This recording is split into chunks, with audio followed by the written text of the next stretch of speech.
Hi, I'm Ahmad Izham Omar and I work at the TV stations in Media Prima and also at Primework Studios. When I was 15, I was very sure what I wanted to be, which was to be a music producer, because I just love listening to music ever since I was small. And I remember thinking about, I wish the guitars were like this, or I wish the pianist would do this, and I wish there were strings on this, and I wish they'd change the chord on this. And I thought if I wanted to change things so much, I might as well become a music producer. So I kept to that dream when I was 15. So following on that dream then, I was nearly distracted by an offer to study law or economics or international relations. Those are three things given to me. But there were no scholarships for music, but that's what I wanted to do. So I went ahead and applied to one school, which was very risky to do. But I applied and I got it, so I went to Berklee College of Music. So I studied music production and engineering, and then sort of trained to become a music producer. People think music means that if I study music, that means in the end I play in some rock band or I'm a long-haired guitarist in some pub. My mother's friends used to tease her, saying that, okay, when Izham comes back from Berklee, which pub is he going to play in?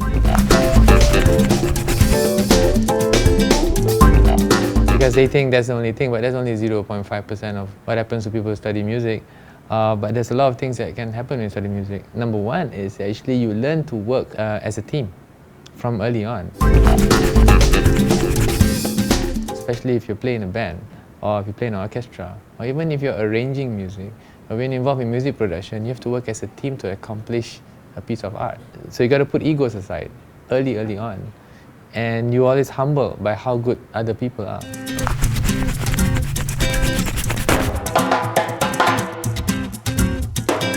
And music teaches you that it's never about your paper qualifications, because they just want you to sit down there and just show what you can do.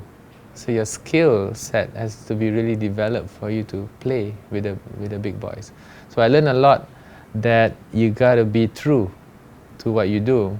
No paper qualifications can hide what you do. You gotta be really strong in your skill. So I spent my formative years in Berklee with basically practicing 6 to 8 hours a day. It was crazy. That taught me discipline and taught me as well that I could do whatever I wanted. Halfway through studying at Berklee, I got interested in the business of music because I saw what was happening in Billboard. I saw what was happening with all the record companies, and I got really interested in not just producing music, but actually marketing and creating it and releasing it. That's when I decided to take up a business master's degree. So I took up an MBA, which I combined then with music so that I could start my own record company. So I came back and started my own record company. I think you do make your own luck. I think there's no such thing as you just stumble into Richard Branson. You have to make your own luck that you will stumble into Richard Branson. I was very lucky because I made a lot of friends in the music industry at that time. And the reason why I took music, and I was confirmed that my decision was to take music, was because as I was trying to consider whether I should take the law scholarship, I just happened to bump into a woman music arranger. Her name is Helen Yap, and she said, you should study music. So I followed her advice, but I kept relationship with her. And when I came back, she said, hey, why don't you hook up with this guy I know called Kenny Tay? And Kenny has this thing called Positive Tone. I thought she meant Kenny is very positive. I didn't know there was actually a company called Positive Tone. Because I kept in touch with this connection. So it's a lesson in life is you never burn bridges. You always keep in contact. And you never know where your path is going to be. So I kept in contact, and then I bumped into Kenny. Kenny said, I've got Positive Tone, what do you want to do? I like the fact that he said, what are you going to do with it? Right? Because I don't like being told what to do. So I wanted to actually make music that I like. And I had an opportunity to do it, and I saw the opportunity. Here's the thing, not many people can see an opportunity even if it slaps them in the face. So you got to open your eyes and see, wait, this is an opportunity. Now the best business ideas in the world does not work if the idea is not an opportunity. If an idea is just by itself, there's no opportunity, then the idea will die. So if you can't see your opportunity and you don't have an idea, then you will die too. But when the idea meets the opportunity at the right time, then suddenly sparks will happen. And sparks did happen in a positive tone. Kenny just said, I got this thing, I don't know what to do with it. And because I was young, and the company was already set up, and there I found Paul Moss, who was producing OAG, then I thought, things are coming together, as long as I can drive the show. So I did. I just said, okay, you just let me be, and let me work it out. So I worked out, thanks to my business training, I worked out a business plan, I did some marketing work, I did some research. It's not what you call a standard research. The research was called, I call it jumping into the mosh pit, meaning jump up and down with the kids in the concert to find out what they were thinking. That's market research, strongest market research I've ever done in my life. Listening to what they like, what they don't like, their securities, their insecurities, what their ambitions were, and then understanding why they like their music. Then I knew what to do for the urban side. And so we launched a lot of urban artists, and then created a monopoly in the Malaysian music scene because of that. So you saw, and you see, I saw an opportunity and I just went for it.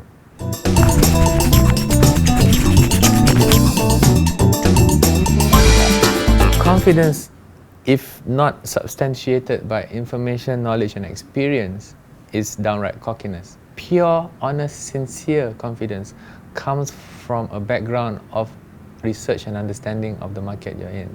I was a nerd in Berkeley. I studied everything, not just music. I studied the music industry. I read everything. I went beyond what the schools taught me.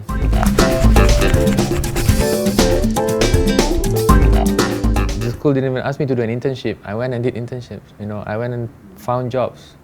I went beyond whatever it was in class, because 50% of what you learn is outside of class. Then I came with a bunch of knowledge, and to combine that with business education that I received from these guys, a bunch of entrepreneurs in a school called Suffolk University. They actually taught me that the world can be whatever you want to make of it, as long as you have a good business plan and a good market research. So combine that with what I learned in music, and the attitude that I received learning in music, and the humility that I received while trying to compete with the best and the best out there. Combine those two, made me feel extremely confident that I actually understand the industry, I understand how it works. I understand not just how it works, and not how I'm going to work with it, but how I'm going to change it. The only way you can change something if you understand how it works. If you don't understand how it works, you can't change it. So you got to understand the industry. So when I came in to see Kenny, I already had a very strong understanding of how the industry works. Malaysian industry at the time wasn't, but when I told Kenny, I will tell you what to do with it, I went back for 3 days, locked myself up in my room, called up everybody that I sort of knew that I bumped into in the music industry conferences and all that, and I went on my own accord, right? Then I bumped into people like Tony Fernandez at that time, who told me that money is not important unless if you got a good album, you don't need any money to promote it. He was right. I bumped into Dato' Aziz Bakar, I bumped into everybody who gave me bits and pieces of what the industry was. And I pieced it all together and realized, oh, this is the music industry. Not how to work with it, but how am I going to change it now? And I told Kenny, look, there is a hole there. Marketing opportunity. I have an idea. There's an opportunity. It will work. So with that, he said, okay, go for it. So that's how the confidence comes in. But there were a lot of mistakes. And I love the mistakes, because that's when you learn the most. Once you know what not to do, then you know what to do. But if you don't know what not to do, you will never be able to find out what actually worked for you. Mistakes, wallowing in self-pity, that's the best time that you go like, I gotta do this, I gotta work this out. Right, so that's when you learn the most. And I released a lot of albums, which was a mistake. Too far ahead. Okay, I gotta pull it back. Too far behind, I got to put it to the front. Not such a good album. Okay, I'm gonna work on it some more. Then realize that, then you gotta be finicky about the details. You gotta be passionate about fixing it. Then that works.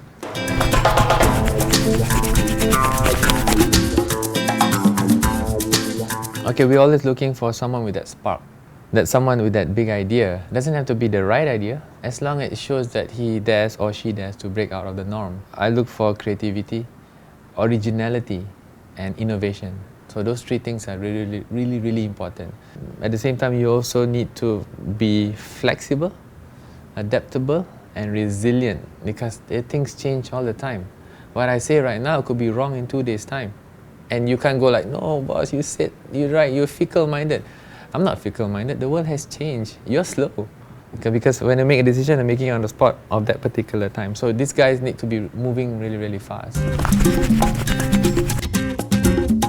Okay, what upsets me a lot is all their resumes look exactly the same. It's no difference. I mean, everybody has this mission objective to aspire to be exactly the same I've seen and everything. Give me a resume that has a quiz in it or something. That I have to fill out the quiz and okay, I'm just like, this guy is original, right?